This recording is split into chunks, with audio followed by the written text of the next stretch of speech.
नमस्कार दोस्तों। आज मैं आपके लिए सेकंड ग्रेड एसएसटी के समाजशास्त्र विषय के महत्वपूर्ण प्रश्न लेकर आया हूं। पिछली क्लास में भी महत्वपूर्ण एमसीक्यू लेकर आया था जो आपके आने वाले एग्जाम में महत्वपूर्ण हो सकते हैं, और आज फिर मैं महत्वपूर्ण एमसीक्यू लेकर आया हूं। देखिएगा, आपके एग्जाम्स में इनमें से कुछ न कुछ अच्छे साबित होने की संभावना लगेगी और आपके एग्जाम्स में आने की संभावना भी है। तो स्टार्ट करते हैं। पहला क्वेश्चन देखते हैं। पहला क्वेश्चन ये है कि मर्टन ने समूह निर्धारण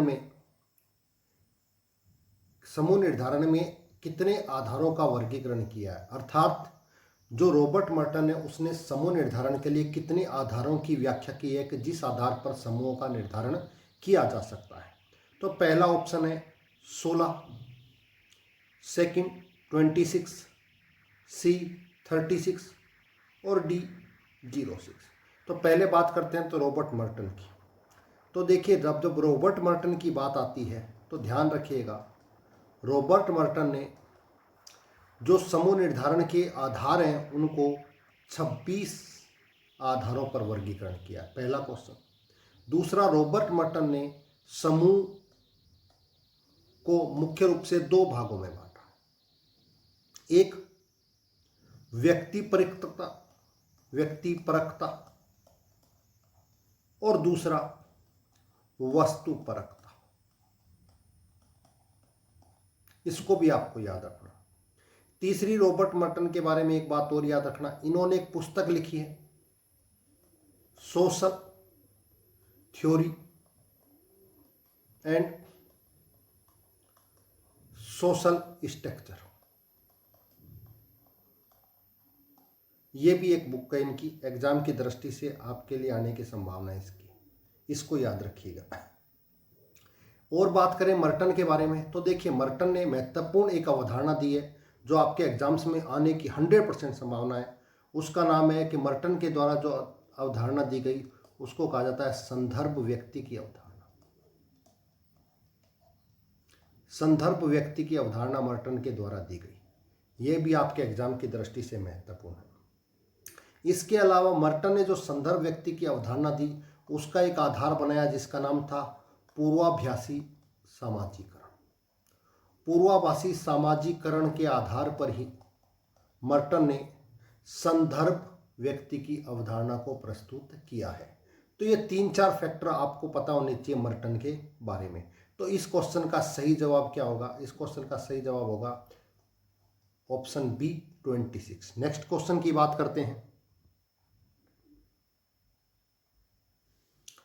नेक्स्ट क्वेश्चन इसी से रिलेटेड आ गया। देखिए, जो मैंने अभी बताया था, पूर्वाभासीकरण सामाजिकरण की आवश्यकता किस प्रकार के समूह से संबंधित है। देखिए, थोड़ा सा घूम कर आया। पूर्वाभासी सामाजिकरण की आवश्यकता किस प्रकार के समूह से संबंधित है?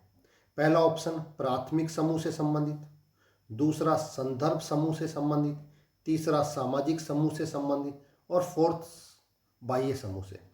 तो आपको एक चीज ध्यान रखनी है, पूर्वाभासीकरण अभी मैंने बताया था वो किससे रिलेटेड है, तो आपको पता होना चाहिए वो रॉबर्ट मर्टन से रिलेटेड है।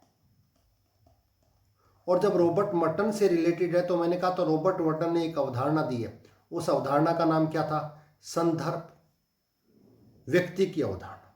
कौन सी? संदर्भ व्यक्ति की अवधारणा दी थी। लेकिन इसके अलावा बात करी जाए तो रॉबर्ट मर्टन ने संदर्भ समूह के बारे में भी विस्तृत अध्ययन किया।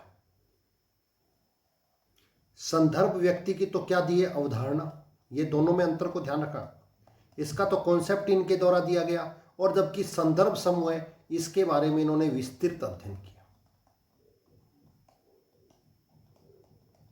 ये चीज ध्यान रखिएगा, ठीक है। तो इसका जवाब आएगा। दूसरा एक चीज और देखिए, अब आपसे दिमाग में आ जाए कि आखिर ये संदर्भ समूह है, तो संदर्भ समूह की अवधारणा किसने दी? तो संदर्भ समूह की अवधारणा एक व्यक्ति है जिसका नाम है हर्बर्ट साइमन। हर्बर्ट साइमन के द्वारा संदर्भ समूह की अवधारणा दी गई। तो इसका भी ये ध्यान रखिएगा, आगे एग्जाम्स में क्वेश्चन आ सकता है। तो इसका जवाब क्या होगा? संदर्भ समूह। ऑप्शन बी इसका करेक्ट आंसर होगा। नेक्स्ट क्वेश्चन, किसके द्वारा सामाजिक समूह के निर्माण में पारस्परिक जागरूकता को आवश्यक तत्व माना है।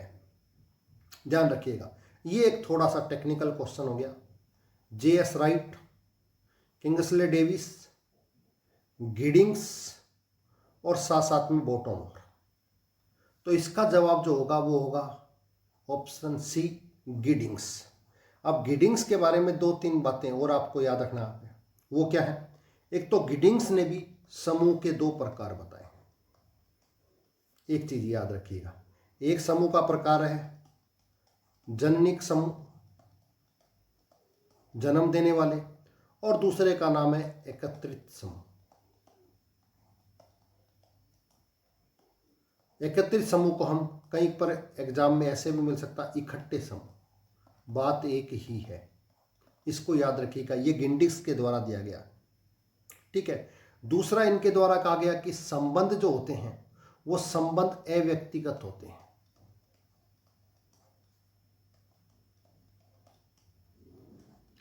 तीसरी बात, इन्होंने जो जानकारी दी वो ज्यादातर द्वितीय समूह के बारे में दी।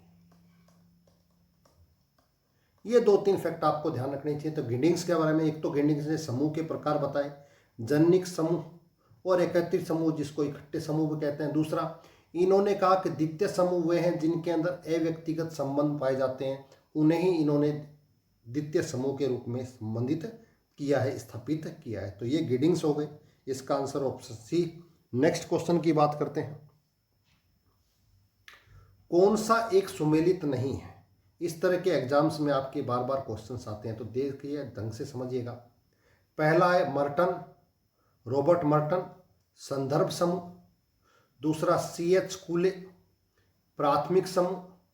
तीसरा सेडरसन, जननिक समूह। और चौथा एकत्रित समूह, गिडिंग्स। अब आप इसमें से देखिएगा हमने किस किस पर अब तक बात कर चुके हैं। तो देखिए ऑप्शन फर्स्ट, हमने मर्टन समूह के बारे में बात करी कि उन्होंने संदर्भ समूह के बारे में विस्तृत अध्ययन किया है, तो कहीं ना कहीं ये तो सही है। कूले और सेडरसन की बात अभी नहीं करी है। इससे पहले हमने बात करी अभी किसकी? एकत्रित समूह। गिडिंग्स ने 2 प्रकार के समूह बताए, एक जननिक समूह और एक एकत्रित या इकट्ठे समूह, तो ये भी सही है।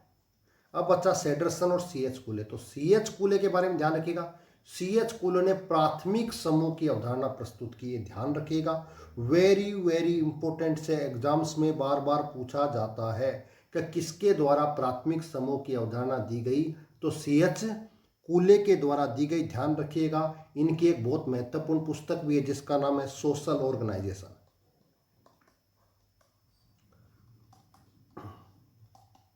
सोशल ऑर्गेनाइजेशन, तो इन्होंने भी ये बात सही कही, तो ये ध्यान रखिएगा, बहुत महत्वपूर्ण है। सेडरसन की बात करें तो सेडरसन ने जननिकी समूह, आपको ही पता है जननिकी समूह किसने दिया? गिडिंग्स ने दिया, ये गिडिंग्स ने दिया। तो फिर सेडरसन इसका सही जवाब है कि कौन सा सुमेलित नहीं है, तो इसका सही जवाब सी है।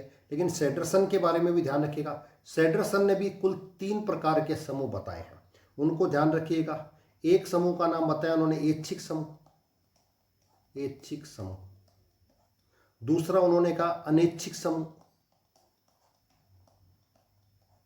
और तीसरा उन्होंने बताया प्रतिनिधि समूह। ये 3 समूह इनके द्वारा बताए गए, ऐच्छिक, अनैच्छिक और प्रतिनिधि समूह। तो इसका सही जवाब क्या होगा? सेडरसन, ऑप्शन सी। नेक्स्ट क्वेश्चन की बात करते हैं। सामाजिक समूह को प्रादेशिक और गैर प्रादेशिक समूह के रूप में किसने विभाजित किया है? ऑप्शंस ए मजूमदार और मदान, जॉनसन, मैकाइवर व पेज, और पार्क और बर्गेस। तो मजूमदार और मदान का संबंध ज़्यादा सामाजिक समूह से नहीं है। जॉनसन की बात करें तो जॉनसन ने समाज की महत्वपूर्ण बात करी है, उन्होंने समाज की कुछ विशेषता भी बताई उन्होंने। और एक चीज ध्यान रखिएगा, जॉनसन वो समाजशास्त्री जिसने समाज को मूर्त रूप से स्वीकार किया, यानी कि समाज को अमूर्त नहीं मानकर मूर्त माना। इन्होंने कहा कि समाज वो है जिसके पास एक निश्चित क्षेत्र होता है, जिसके पास स्वतंत्रता होती है, जिसके पास अपनी एक संस्कृति होती है। ये कुछ विशेषताएं इन्होंने समाज के बारे में बताई। मैकाइवर पेज जो है उन्होंने एक पुस्तक लिखी है सोसाइटी, आपको पता होगा। दूसरा समाजशास्त्र सामाजिक संबंधों का जाल है, ये बार बार आपके एग्जाम्स में पूछा जाता है, सामाजिक संबंधों का जाल। ठीक है, इसका ऑप्शन क्या होगा? पार्क और ब्रगेस। पार्क और ब्रगेस ने सामाजिक समूह को प्रादेशिक और गैर प्रादेशिक के रूप में विभाजित किया है, तो ऑप्शन डी इसका सही जवाब है, ध्यान रखिएगा। नेक्स्ट क्वेश्चन, द्वितीय समूह को शीत जगत की संज्ञा किसने दी है? इसको ध्यान रखिएगा। द्वितीय समूह को शीत जगत की संज्ञा किसने दिया? बीरस्टीड ने, जॉनसन ने, मर्टन ने, पॉल लैंडिस ने। हम अब तक इन दो के बारे में बात कर चुके हैं, इनमें कहीं पर भी ये शब्द नहीं आया, तो देखिएगा। तो जॉनसन, मर्टन की बारे में बात कर चुके हैं, संदर्भ समूह, संदर्भ व्यक्ति के रूप में, पूर्वाभासी सामाजिकरण के रूप में इन्होंने बात की है, व्यक्तिपरकता वस्तुपरकता के आधार पर समूह का। इन्होंने समाज के बारे में बात करी, समाज की विशेषताएं बताया, समाज को मूर्त माना है। बीरस्टीड की बात करें तो बीरस्टीड की एक बहुत महत्वपूर्ण पुस्तक है, उसको ध्यान रखिएगा, द सोशल ऑर्डर। एक सोशल ऑर्डर इनके द्वारा पुस्तक लिखी है जिसमें समाजशास्त्र की इन्होंने प्रकृति बताई है। इसको याद रखिएगा, एग्जाम्स में बहुत बार पूछा जाता है। ठीक है, पहली चीज। दूसरा, बीरस्टीड के द्वारा एक चीज और ध्यान रखिएगा, उन्होंने कहा कि द्वितीय समूह के बारे में एक डेफिनेशन दी थी कि द्वितीय समूह वे हैं जो प्राथमिक समूह नहीं है। यानी कि इन्होंने कहा द्वितीय समूह हम उनको मानेंगे जो प्राथमिक समूह नहीं है। ठीक है, इसको याद रखिएगा। तो इसका सही जवाब होगा पॉल लैंडिस। पॉल लैंडिस ने द्वितीय समूह को शीत जगत की संज्ञा दी है। अब एक चीज और ध्यान रखिएगा, यह जब बार बार द्वितीय समूह आ रहा है तो द्वितीय समूह के बारे में कुछ चीजें ध्यान रखना। ऐसा समूह जिसमें मैं की भावना हो, जिसके संबंध व्यक्तिगत ना होकर अव्यक्तिगत होंगे, जिसमें स्पष्ट श्रम विभाजन आपको देखने को मिल सकता है, जिसके संबंध जो होंगे वो संबंध साध्य ना होकर साधन होंगे। ये ध्यान रखिएगा, संबंध कैसे होंगे? साधन के रूप में होंगे, साध्य के रूप में नहीं होंगे। और जब बात करें द्वितीय समूह की तो एक चीज ध्यान रखिएगा, द्वितीय समूह का मतलब जिसमें व्यक्तिगत योग्यता होगी। ये चीज कुछ विशेषता आपको ध्यान रखिएगा। तो पॉल लैंडिस ने द्वितीय समूह को शीत जगत की संज्ञा दी है। दूसरा, द्वितीय समूह की विशेषताओं में एक मैं की भावना होगी, अव्यक्तिगत संबंध होंगे, श्रम विभाजन होगा, साथ साथ में संबंध कैसे होंगे? साधन के रूप में होंगे, साध्य के रूप में नहीं होंगे। दूसरा और लास्ट, इसमें व्यक्तिगत योग्यता के आधार पर इनको माना गया है। तो ये कुछ विशेषताएं हैं जो द्वितीय समूह के बारे में है, और इसका सही जवाब होगा पॉल लैंडिस। नेक्स्ट क्वेश्चन की बात करते हैं हम। वापस एक सुमेलित करने वाला क्वेश्चन है, क्योंकि आपके एग्जाम्स में इस तरह की टेंडेंसी अब शुरू हो चुकी है। कौन सा एक सुमेलित नहीं है? मानव समूह, होम्स, सामाजिक संगठन, कूले, अमेरिकन सैनिक, मर्टन, और साथ साथ में समूह मन, मैकडूगल। तो मानव समूह, देखिए होम्स जो है, होम्स के द्वारा द्वितीय समूह की अवधारणा दी गई। पहली चीज तो ये ध्यान रखिएगा। दूसरा, होम्स ने कहा कि प्रत्येक युग में कहीं ना कहीं छोटे छोटे समूह हमेशा विद्यमान रहे हैं। तो मानव समूह की बात करने वाला होम्स सही है। सामाजिक संगठन, तो मैंने आपको कहा था C.H. कूले की तो एक पुस्तक का नाम ही क्या है? Social organisation. तो सामाजिक संगठन की बात किसने करी? अमेरिकन सैनिक। हमने मर्टन को पढ़ लिया, लेकिन कहीं पर भी हमको अमेरिकन सैनिक जैसा कोई कॉन्सेप्ट देखने को नहीं मिला। तो इसका सही जवाब क्या होगा? अमेरिकन सैनिक। अब इसमें एक नई चीज आई है, समूह मन। और मैकडूगल, इसको थोड़ा सा आपको याद रखना है कि मैकडूगल ने भी एक किताब लिखी है ग्रुप माइंड। ग्रुप माइंड एक पुस्तक लिखी है और इस पुस्तक के अंदर इन्होंने 2 प्रकार के समूह बताए हैं, उसको याद रखिएगा एग्जाम की दृष्टि से। एक का नाम है आकस्मिक समूह, आकस्मिक समूह के रूप में, और दूसरा उद्देश्यपूर्ण समूह, उद्देश्यपूर्ण समूह। ये आपको थोड़ा सा मैकडूगल के बारे में और फैक्ट याद रखना है। तो इसका सही जवाब होगा ऑप्शन सी, अमेरिकन सैनिक मर्टन। नेक्स्ट क्वेश्चन की बात करते हैं। द सोशल ऑर्डर बुक से रिलेटेड एक क्वेश्चन आया, द सोशल ऑर्डर पुस्तक के रचनाकार कौन है? और अगर आपने पिछली क्वेश्चन या उससे पिछले क्वेश्चन को ढंग से सुना होगा तो मैंने एक पुस्तक का नाम बताया था कि सोशल ऑर्डर बुक बीर स्ट्रीट के द्वारा लिखी गई है, जिसमें समाजशास्त्र की प्रकृति के बारे में बताया गया है। ये समाजशास्त्र को विज्ञान की श्रेणी में मानते हैं, ध्यान रखिएगा। दूसरा, इन्होंने कहा समाजशास्त्र एक सामाजिक विज्ञान है, एक प्रकार का विशुद्ध विज्ञान है,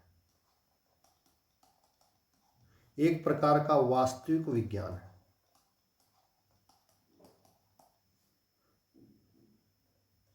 सामान्य विज्ञान है। ये चीज तो आपको याद रखनी है। अच्छा, इसका अपोजिट भी याद रखिएगा कि समाजशास्त्र की प्रकृति कौन सी नहीं है, तो ध्यान रखिएगा समाजशास्त्र मूर्त नहीं है। दूसरा, प्राकृतिक विज्ञान नहीं है, विशेष विज्ञान नहीं है, इनको याद रखिएगा, और व्यवहारिक विज्ञान भी नहीं। ये कुछ चीजें आपको ध्यान रखनी है। तो इसका आंसर होगा रॉबर्ट बीयर स्ट्रीट, जिनके द्वारा द सोशल ऑर्डर पुस्तक लिखी गई है, जिसमें समाजशास्त्र की प्रकृति के बारे में चर्चा की गई है कि उसकी प्रकृति कैसी है। इसको याद रखिएगा एग्जाम की दृष्टि से। नेक्स्ट क्वेश्चन की बात करते हैं। जे.एच. फिक्टर ने कितने प्रकार के सामाजिक समूह की चर्चा की है? 2, 6, 4 और 8। तो ध्यान रखिएगा, जे.एच. फिक्टर ने सामाजिक समूह की चर्चा सामाजिक प्रकार्य के आधार पर की, प्रकार्य के आधार पर करी है। और उन्होंने सामाजिक प्रकार्य के आधार पर सामाजिक समूह की संख्या कितनी बताई है? 6 प्रकार के सामाजिक समूह बताए हैं। ध्यान रखिएगा, एग्जाम्स में आ सकता है। नाम याद रखिएगा, परिवार समूह, शैक्षणिक समूह,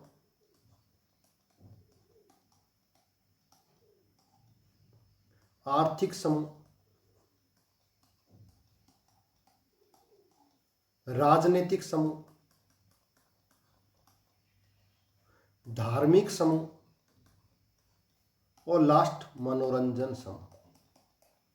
ये 6 प्रकार के समूह की चर्चा जी.एच. फिक्टर ने करी है। फिर बता रहा हूं, पारिवारिक समूह, शैक्षणिक समूह, आर्थिक समूह, राजनीतिक समूह, धार्मिक समूह। और किस आधार पर करिए? सामाजिक प्रकार, यानी कि इनके कार्यों के आधार पर इसकी बात की है। तो इसका सही जवाब होगा ऑप्शन बी, 6। नेक्स्ट क्वेश्चन, व्यक्तिपरकता और वस्तुपरकता के आधार पर सामाजिक समूह का विभाजन किसने किया? अगर आप मेरी क्लास ढंग से और अच्छे से समझ कर रहे हैं तो इसका जवाब आपके पास होगा। आपसे उम्मीद करता हूं कि इसका आप जवाब दोगे। Sumner, C.H. कुले, लैंडिस और मर्टन।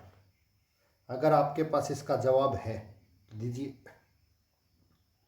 देखिए, इसका जवाब जो है हम पहले क्वेश्चन में पढ़ चुके हैं, मर्टन, रॉबर्ट मर्टन।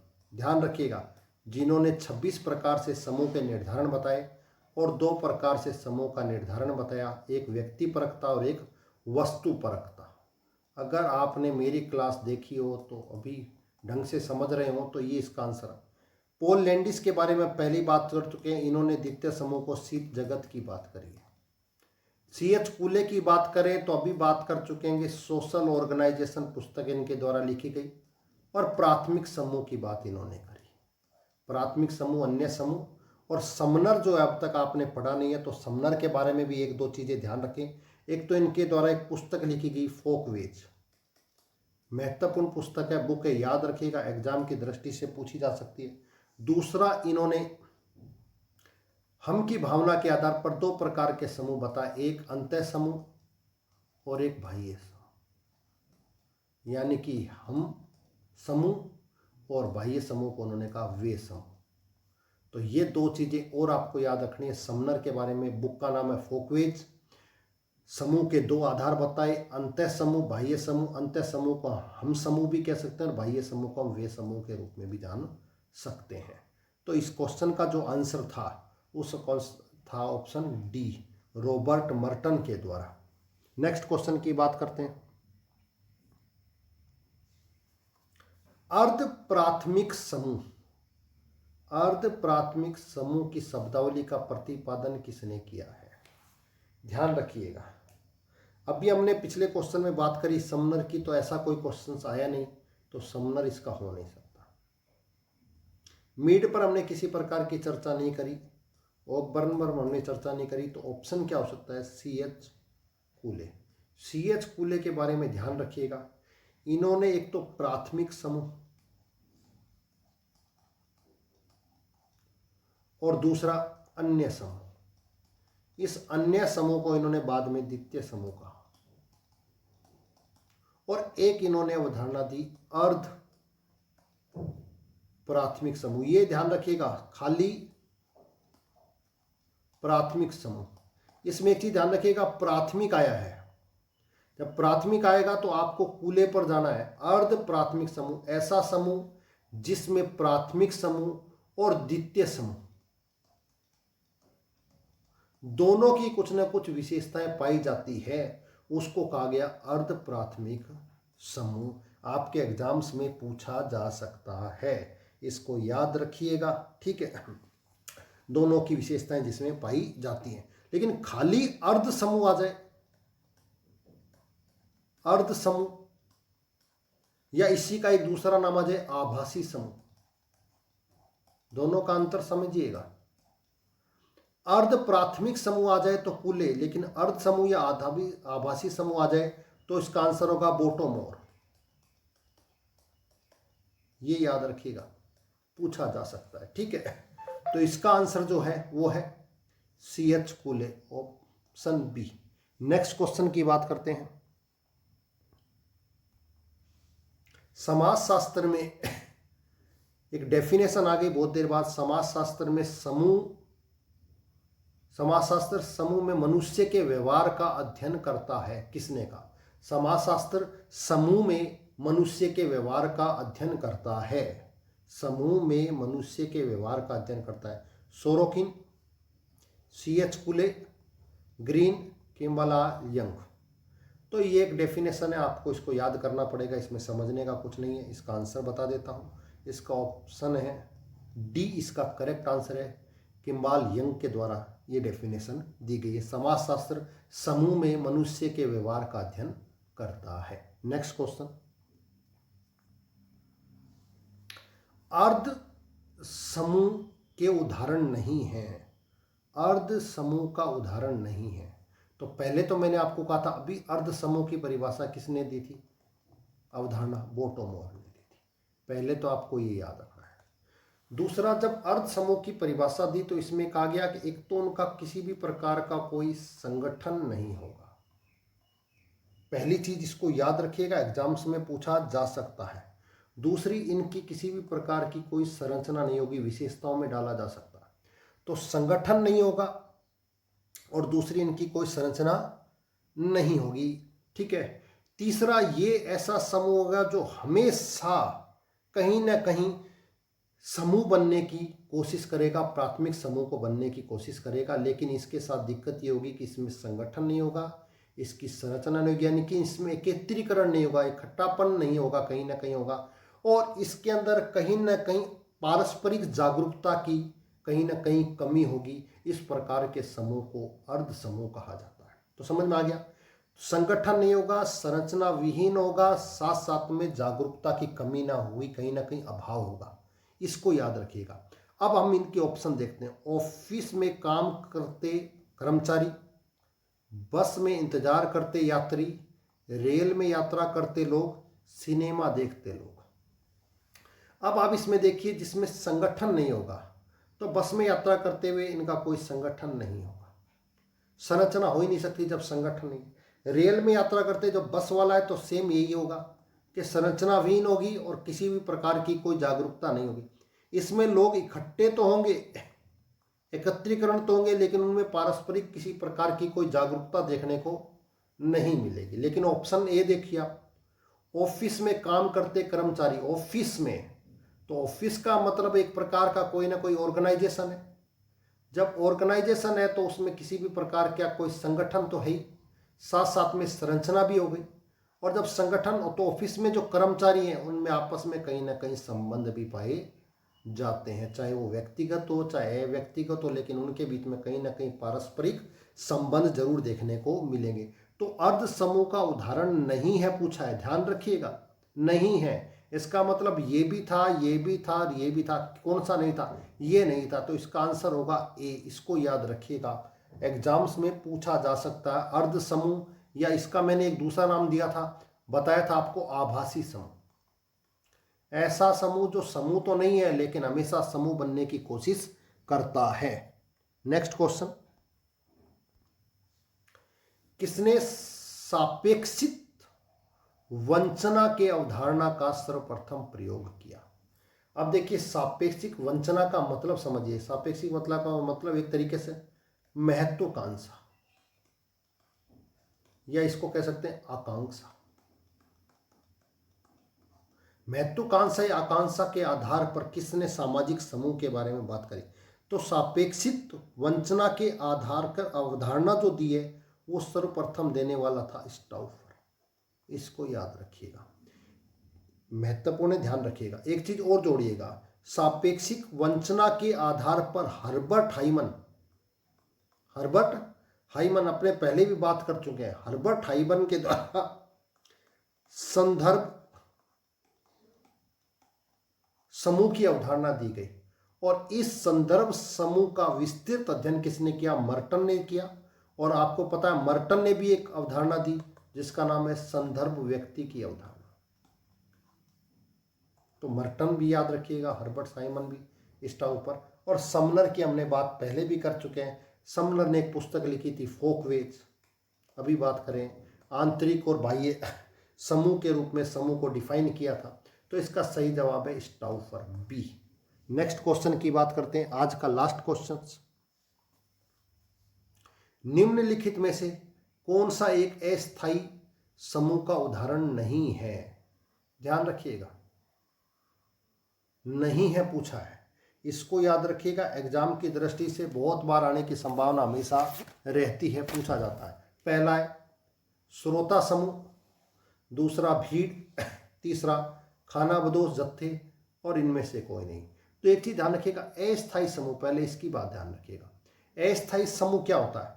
अस्थायी समूह के बारे में ध्यान रखिएगा, इसके जो संबंध होंगे ना वो अस्थायी संबंध होंगे। पहली इंपॉर्टेंट चीज, संबंध कैसे होंगे? अस्थायी संबंध होंगे। दूसरा, जो समूह होगा वो अव्यवस्थित होगा, यानी कि अनऑर्गेनाइज्ड ग्रुप कहीं ना कहीं आपको देखने को मिलेगा। अस्थायी समूह की विशेषता है। तो अब बात करें श्रोता समूह, अस्थायी संबंध होंगे, लोग उठकर चले जाएंगे, बात खत्म हो गई। भीड़ भी लोगों का एक ग्रुप होगा, अव्यवस्थित समूह होगा, और एक कहीं ना कहीं एक प्रकार के अस्थायी संबंध आपको देखने को मिलेंगे। दोनों विशेषता इसमें मिलती है। खानाबदोश जत्थे, जो एक स्थान से दूसरे स्थान पर जाते हैं। अब देखिए, खानाबदोश जत्थे की बात करेंगे तो इसमें अस्थायी संबंध, इनके बीच में संबंध मिलेगा, निश्चित तौर पर संबंध मिलेगा। और वो संबंध कहीं ना कहीं स्थायी होगा, क्योंकि वो हमेशा एक साथ रहते हैं। दूसरा, अव्यवस्थित नहीं होगा, व्यवस्थित है। एक स्थान पर निश्चित समय तक रहेंगे, फिर दूसरे स्थान पर एक साथ जाएंगे। एक ग्रुप निश्चित एक ऑर्गेनाइज्ड फैक्ट में ये काम करते हैं, एक स्थान से दूसरे स्थान पर जाते हैं, और उनके बीच में जो संबंध होते हैं वो संबंध की प्रकृति भी कैसी होती है, स्थायी संबंध होते हैं। तो इसमें पूछा गया है कि उदाहरण नहीं है, तो ये तो उदाहरण है, ये भी उदाहरण है, इसका मतलब उदाहरण ये नहीं है। क्यों? क्योंकि अस्थायी समूह की जो विशेषता है उनसे ये जुड़ता नहीं है। तो ये इसका आंसर सी होगा। आज की क्लास का अंतिम क्वेश्चन था। आपको क्लास कैसी लगी? इन क्वेश्चंस को देखिएगा, करिएगा, कहीं ना कहीं एग्जाम्स में आने की संभावना रहेगी। आगे की क्लास और इससे बेहतरीन लाने की कोशिश करेंगे। आज की क्लास के लिए आपको बहुत बहुत धन्यवाद। Thank you very much.